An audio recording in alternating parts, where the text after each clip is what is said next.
Hi everyone, it's William. It is the Grand Duke Dmitri Pavlovich 1921 diary series. I wasn't sure if I was going to manage to do a video today, and technically I didn't because it's now after midnight, so it's the 25th instead of the 24th of January, but here I am, and we are up to the 6th of March. In Berlin, and Dmitri's still staying at the Excelsior Hotel. It's a Sunday, and I have a question for you to begin with. So now, if you were going to go back in a time machine to Berlin between the 1st and the 7th of March 1921 in the hope of bumping into Dmitri, so to speak, and you didn't know where he would be, you hadn't read these diary entries, but you could ask yourself, what would be the one place in Berlin that I know he's going to turn up? I don't know when, but at some point during these 6 days, he is going to turn up at this place. So what would you guess that was? Well, anyway, I'll leave that dangling, and you'll recognize it immediately when you hear it. So, yeah, every time he went to a new city, this was a place that he went. And as you know, he'd been quite busy. He'd had a constant stream of visitors, really, since he first arrived in Berlin. But this was the last full day of his stay there, and he either had a chance or he just insisted that he was going to take an afternoon off and do what he wanted to do, what he always did when he went to a new city. So one of the things he did was to go to a restaurant that served blini, this restaurant that he'd been to before. It's called Mentz, I guess. Don't know if it's still there in Berlin, but that was not the main thing. Anyway, to recap the video of yesterday, the diary entry of the 5th of March, well, there was just this constant stream of visitors from morning until night, and the last one left at 7:30, I think, or he arrived. Yeah, he left it at 7:30. That was old General Rauch, and Dmitri then had a brief chance to go and have dinner with Vera, and he said he came home early, but he did manage to do that. So I kind of was trying to come up with some vague groupings of these many people that came to see him on the 5th, and there were a group of people that were all connected in some way with Estonia. There were some officers from the Cavalier Guards Regiment, but we don't really know what Dmitri talked to them about, or what they wanted to talk to him about, with the exception of Krasnov, who brought his program entitled How to Save Russia, his book on how to save Russia, and Masolov, who Dmitri got a little heated with, apparently, because Masolov brought up the subject of the succession to the throne, and Dmitri didn't really want to talk about that. And then, of course, he ended the day visiting Vera. So today, to your relief and to mine, no doubt, definitely no doubt to mine, we only have one new person, a fellow by another Baltic German of Swedish descent, if you went back far enough, named Baga af Bu. Funny name, interesting name, but we'll get to him. And then we have one anonymous person who is an agent of the Berlin secret police. So he will be popping up as well. All right, here we go. The Horse Guards officer, Black Baga, came to see me in the morning. He hasn't changed at all. Then Biskupski came. Around 11:30, I went to church. Once again, there was too much fanfare. The church is on Unter den Linden, and there were masses of officers waiting for me there. They were in a panicked mood because As it turned out, 2 or 3 Bolsheviks had come to the embassy building, and everyone was afraid that they would scream curses at me. But that didn't happen! Exclamation point. Even so, Galeevsky was trembling all day, to such an extent that he ended up terrorizing me too. Simply unbearable. I started catching myself giving way to a very unpleasant feeling that overwhelmed me whenever I went out on the street or left the hotel. We ate at Mentz and had blini again. In the afternoon, I went to the aquarium and the zoo. I returned home around 4 o'clock and wrote. In the evening, I took a walk, which made Galeevsky tremble more than ever, because there were rumors that the local Bolsheviks wanted to take some action. Apparently, that happens in Berlin on every holiday. But except for the upgraded outfits of the new green police wearing Jaeger's helmets, there was nothing visible on the streets. I dined at Vera's. I went there and back with a German agent from the secret police. How idiotic. I went to bed early. Okay, let's start with Baron Hermann Karlovich Baga of Bu, and that is spelled B-A-G-G-E hyphen A-F hyphen B-O-O. He was from Dmitri's own regiment, the Horse Guards, and so they absolutely knew each other. I don't know if they were friends, but they were definitely acquaintances and brother Horse Guards officers. He was in his 30s, so a little older than Dmitri, the same rank as Dmitri. They were both captains. They both left the regiments as captains.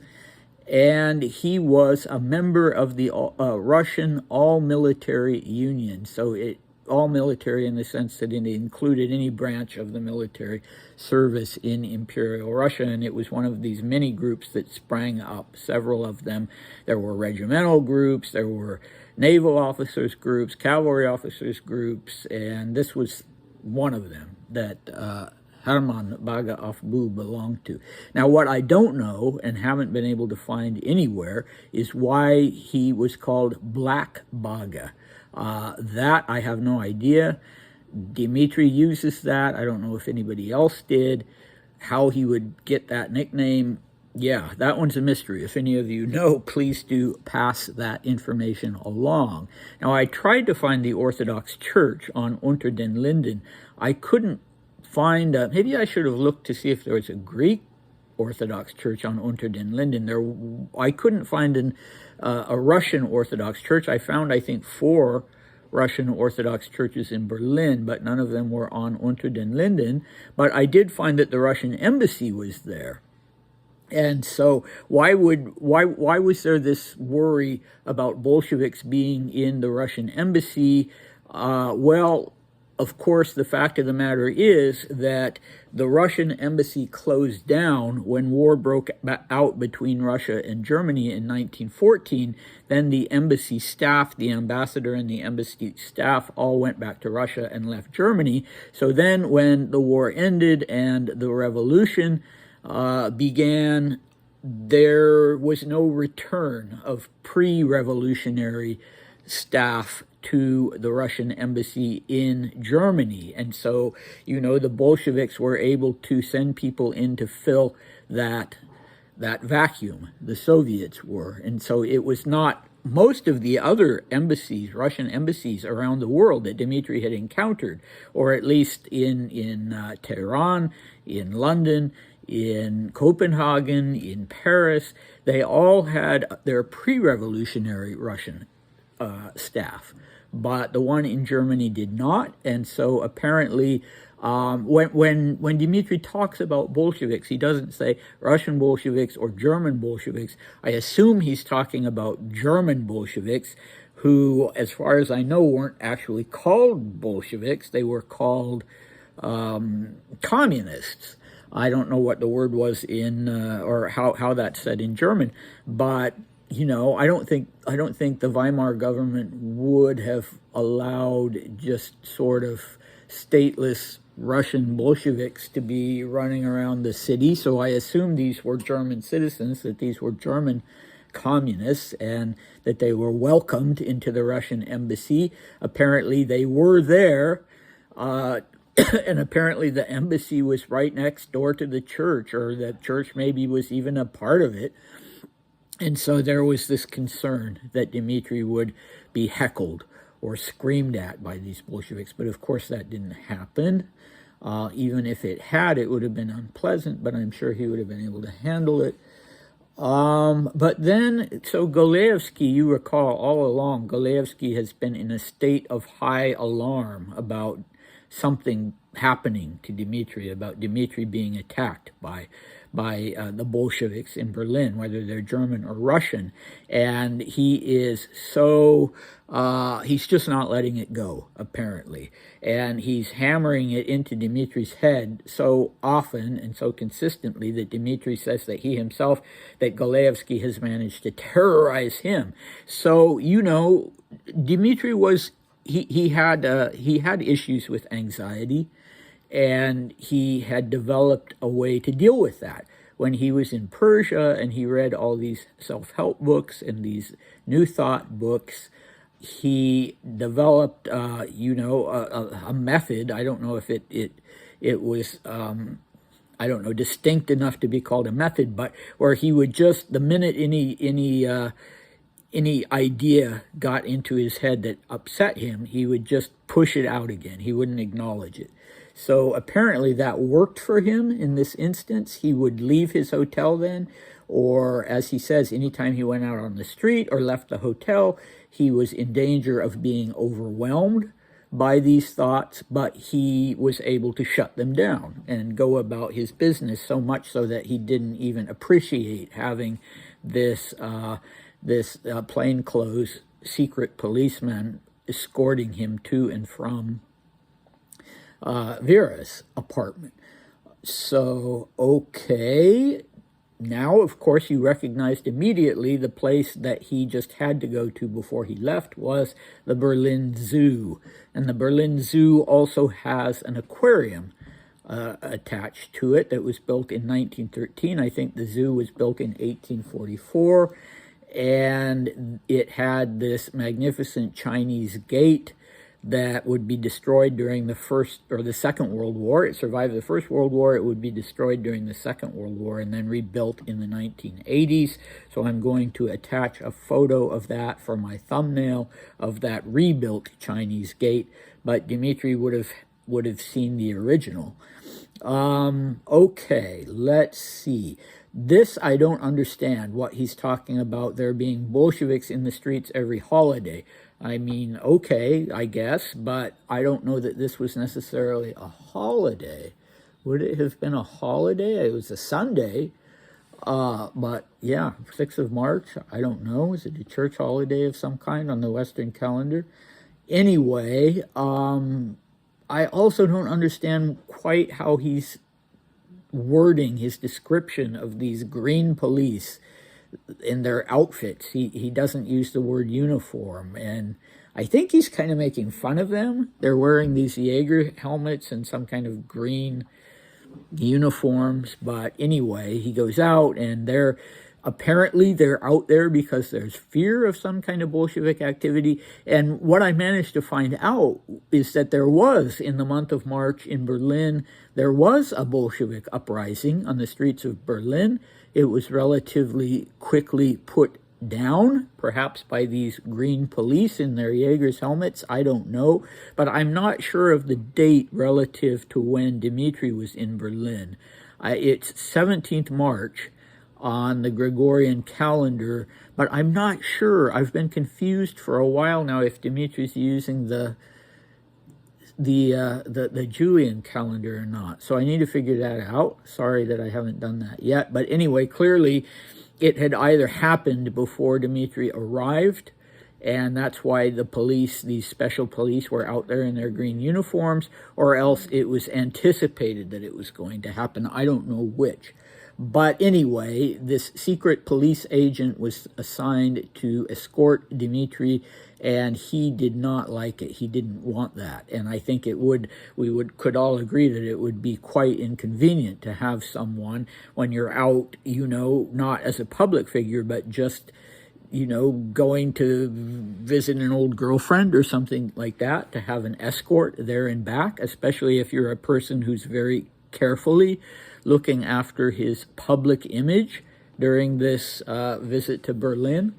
But yeah, anyway, it is what it is. I know he was tailed in Paris by secret police, plainclothes police, but not because they were protecting him, but because they wanted to see what he was up to.